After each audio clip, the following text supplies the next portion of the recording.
আসসালামু আলাইকুম। এইচটিএমএল বাংলা টিউটোরিয়ালে সকলকে স্বাগত জানাচ্ছি মামুন।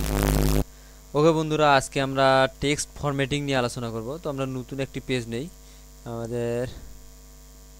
ওকে, আমরা ডেস্কটপে চলে যাই। এইটা আছে টেক্সট ফরম্যাটিং। দেই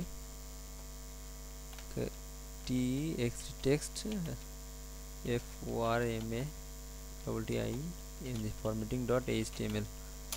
টেক্সট ফরম্যাটিং ডট এইচটিএমএল নামে একটা নতুন পেজ নিয়ে এটাকে এডিট নোটপ্যাড করি, এটা প্যারাগ্রাফ কেটে দিই। ওকে, এই কোডটুকু আমরা নিয়ে নেই, কিন্তু বেসিক যে কাজগুলো করা লাগবে। এখন আমাদের টেক্সট ফরম্যাটিং করার জন্য আমাদের বিভিন্ন ফরম্যাটে আমাদের টেক্সট ফরম্যাটিং করি আমরা। কারণ ধরুন আমরা যদি মাইক্রোসফট ওয়ার্ডে যাই, আমরা এখানে বিভিন্নভাবে কিন্তু লিখি। যেমন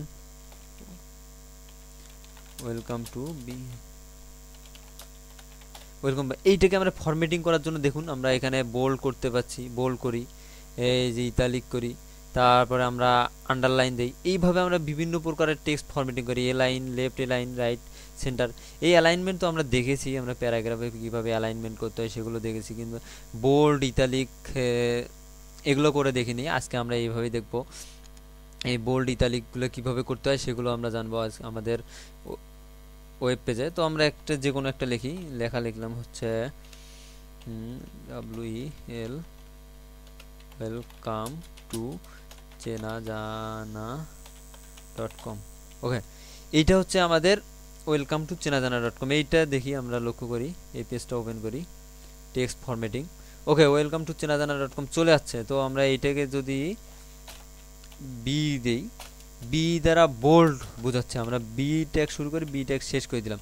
তো বি ট্যাগের মাঝে যে ট্যাগ যতটুকু আছে এইটুকু আমাদের বোল্ড হয়ে যাবে। তো আমরা রিলোড দেই, দেখুন এটা কিন্তু মানে টেক্সটটুকু কিন্তু আগের মতো নেই, বোল্ড হয়ে গেছে। তো আমাদের বিভিন্ন বি দেওয়ার কারণে বোল্ড হলো। তো আমরা এটা একটা কপি করি, এটা কপি, এটা আমরা আই দেই, আই দিয়ে আমরা ইতালিক করব, রিলোড দেই, দেখুন পরবর্তীটার জন্য ইতালিক হয়ে গেছে। এখানে একটা বিষয় লক্ষ্য করুন, আমরা কিন্তু একটা লাইন লিখছি, লিখে পরবর্তী লাইনে আই লিখছি, কিন্তু এটা অটোমেটিকভাবে পরবর্তী লাইনে যায়নি, ওই লাইনেই শো করছে। হ্যাঁ, এভাবেই শো করবে। HTML এ আসলে এইভাবে ইন্টার দিলে সে বোঝে না, আমরা যদি অনেকগুলো ইন্টারও দিই তবুও সে বুঝবে না। তো রিলোড দেই, কোনো কাজ হবে না।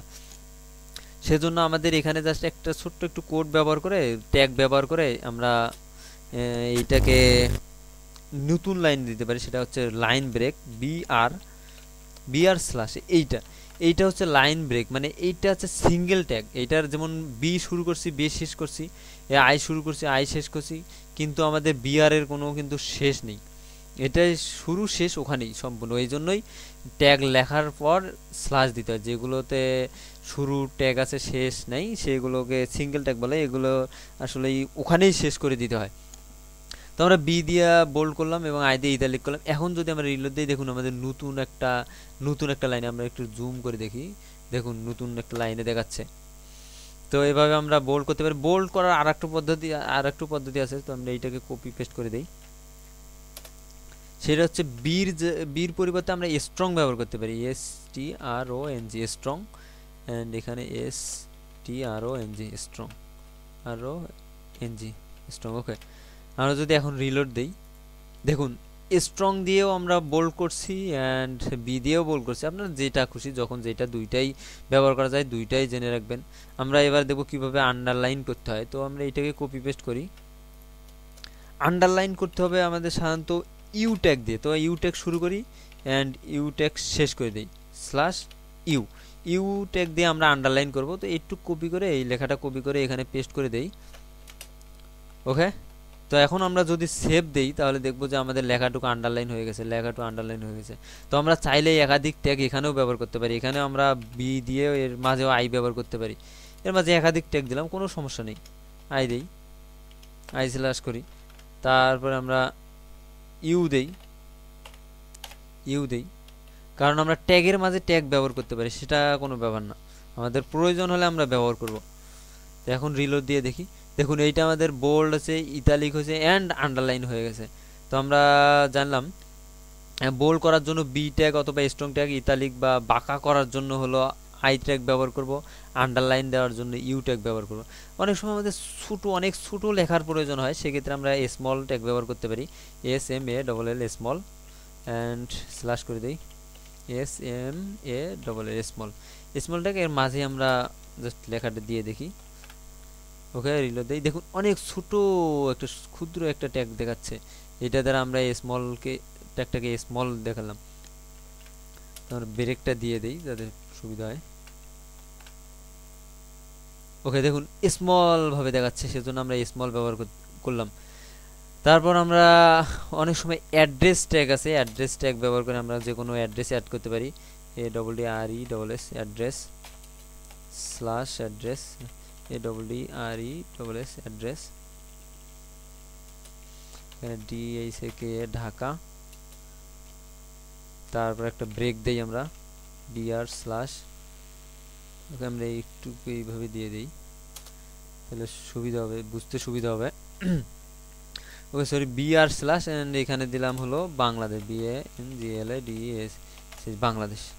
দেখি আমরা এখন লক্ষ্য করি, দেখুন এইটা আমাদের অ্যাড্রেস হিসাবে, অ্যাড্রেস বাঁকা হিসাবে ইতালিক হিসাবে চলে যাচ্ছে। তো এইভাবে অ্যাড্রেস ট্যাগ ব্যবহার করে আমরা অ্যাড্রেস ব্যবহার করতে পারি। এখন আরেকটা বিষয় লক্ষ্য করি, যেমন আমরা যে কোনো ট্যাগের মাঝে বা যে কোনো ট্যাগে যদি আমরা এভাবে লিখি, যেমন পি লিখলাম, এখানে পি লিখি একটা, আমরা তো পি দিয়ে বুঝি, পরবর্তীতে আমাদের আসল ট্যাগটি ব্যবহার করব, পি WA ওয়েলকাম টু, তারপর এইভাবে নতুন লাইন দিয়ে বাংলাদেশ TSS বাংলাদেশ, এটাকে আরেকটা কপি পেস্ট করে দিই। এভাবে আমরা সাধারণত লক্ষ্য করছি, এভাবে আমরা কিন্তু অনেক কবিতা দেখি, তো সেগুলো যদি আমরা এইভাবে লিখতে চাই, চেনাজানা.com। ওকে, এখন যদি আমরা এখানে দেখি, রিলোড দিয়ে দেখি, আসলে ওভাবে আমরা যেভাবে লিখছি সেভাবে কিন্তু আসেনি। সেভাবে আসেনি কারণ এটা প্যারাগ্রাফ, জাস্ট এইগুলো আমরা যে স্পেস ব্যবহার করছি স্পেসগুলো নেয়নি, সেজন্য আমরা এইখানে পি ট্যাগ না ব্যবহার করে প্রি ট্যাগ ব্যবহার করব, PRE প্রি। এই প্রি ট্যাগ ব্যবহার করলে আমাদের যে রকম আছে হুবহুব সেই রকমই চলে যাবে। দেখুন সেভাবে চলেছে, যদিও অনেক দূরে চলে গেছে, তো এইটার কারণ হচ্ছে আমাদের এই যে অনেক দূর থেকে, এখান থেকে সর্বপ্রথম থেকে সেই স্পেসগুলো নিয়ে নিছে, সে কারণে অনেক দূরে মনে হচ্ছে, দূরে চলে গেছে। তো এখানে রিলোড দেই, দেখুন আমাদের যেভাবে লেখা লিখবো অটোমেটিক সেইভাবেই দেখাবে। সেইভাবেই ভিউ করার জন্য আমরা প্রি ট্যাগটা ব্যবহার করব। আমাদের বিভিন্ন কাজে এটা প্রয়োজন হতে পারে টেক্সট ফরম্যাটিংয়ের ক্ষেত্রে, সেক্ষেত্রে আমরা প্রি ট্যাগ ব্যবহার করে এভাবে ফরম্যাটিং করব। তো দেন তারপর আমরা বহুল ব্যবহৃত, সেই আমরা অনেক ছোটোকাল থেকেই ব্যবহার করে যাচ্ছি, ছোটোকাল থেকে না তো অনেক বড়ই হওয়ার পরেই অবশ্য, সেটা হচ্ছে H2O, সরি H2O। এইটা আমরা জানি H2 হচ্ছে পানির সংকেত, কিন্তু আসলে কি H2O এইভাবে দেখায়? এভাবে দেখায় না, H2টা নিচে চলে আসে। তো নিচে যে কোনো সংখ্যাকে নিচে আনার জন্য ওই সংখ্যাটাকে, যেমন H ঠিক থাকবে এবং আমরা জাস্ট 2টাকে নিচে লাগাবো, সেটার জন্য আমাদের সাব ব্যবহার করতে হবে, সাবস্ক্রিপ্ট। আমরা জানি সাবস্ক্রিপ্ট সুপারস্ক্রিপ্ট /SUB সাব ব্যবহার করে আমরা এটাকে নিচে নিয়ে আসতে পারি। এখন রিলোড দেই, আমরা অবশ্য সেভ দেইনি মনে হয়, সেভ দিলাম সাব। ওকে সরি, প্রথমেও স্ল্যাশ করে দিয়েছি, শেষ করছি। তো আমরা সাব শেষ করলাম। ওকে দেখুন আমাদের H2O অনেক নিচে চলে যাচ্ছে, কিন্তু H2Oটা, তো আমরা H2O দেখতে পাচ্ছি অনেক সুন্দরভাবে। দেখুন আমরা H2O অনেক সুন্দরভাবে অ্যাড করলাম। তারপর আমাদের আর একটা প্রয়োজন আছে, অনেক ক্ষেত্রেই প্রয়োজন, একটা লাইন ব্রেক দিয়ে দিই, BR স্ল্যাশ দিয়ে নতুন লাইন ব্রেক, জাস্ট আমরা ইন্টার দিয়ে যে কাজটি করি সেই কাজটি হয়। তারপর আমরা জানি A² প্লাস B², এই যে A² প্লাস B² এইটুকু যদি আমরা লিখতে চাই, দেখুন A2 B2 হয়ে গেছে, আসলে A² B² হয়নি। A² B² লিখতে গেলে আমাদেরকে স্কোয়ার আনার জন্য সুপার স্ক্রিপ্ট ব্যবহার করতে হবে, সেই জন্য আমাদের একটা ট্যাগ আছে সুপ। ওকে স্ল্যাশ করে দেই SUP সুপ। তো এখানেও 2-এর আগে অবশ্যই লক্ষ্য হবে যে সংখ্যাটুকু আমাদের সুপার স্ক্রিপ্ট করতে হবে সেইটুকুই আমরা সুপার স্ক্রিপ্ট বা ট্যাগের মাঝে রাখবো। দেখুন আমরা যদি ডিলিট করি, দেখুন আমাদের এ স্কোয়ার বি স্কোয়ার অনেক সুন্দর। এভাবে যদি আমাদের ম্যাথমেটিক্যাল কোনো বিষয় উপস্থাপন করতে হয়, প্রেজেন্টেশন দিতে হয়, সেক্ষেত্রে আমরা এরকম সাবস্ক্রিপ্ট সুপার স্ক্রিপ্ট ব্যবহার করে কিন্তু এই কাজগুলো অনেক সুন্দরভাবে করতে পারবো।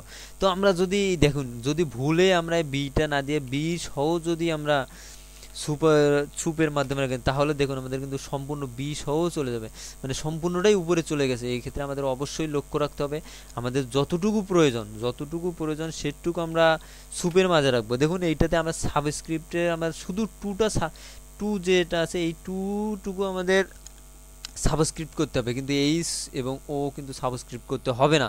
সেজন্য আমরা এটাকে শুধু টুর মাঝেই শুরু করছি, সাব শেষ করি। কোনো কারণে যদি আমরা এটা যদি দিতে ভুলে যাই, আমরা সাব শুরু করলাম শেষ করলাম না, দেখুন লক্ষ্য করলে কি হয়, এর নিচে যতগুলো আছে এই নিচেরগুলো সহ সবগুলো কিন্তু সুপ হয়ে গেছে, মানে সবগুলো নিচে চলে আসছে, মানে বোঝা যাচ্ছে না, একটু দেখলে বোঝা যাবে।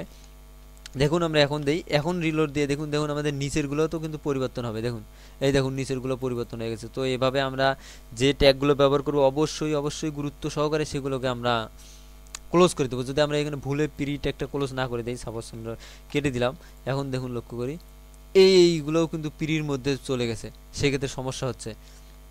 সেক্ষেত্রে অবশ্যই এগুলো ব্যবহার করতে হবে, কারণ এইভাবে যদি আমরা কখনো এই যে বি ট্যাগ শুরু করছি শেষ করলাম না, তো দেখি এখন কি হয়, আমাদের সম্পূর্ণ পেজগুলো বোল্ড হয়ে গেছে। তো আমাদের বুঝতে হবে না কোথায় সমস্যা হলো।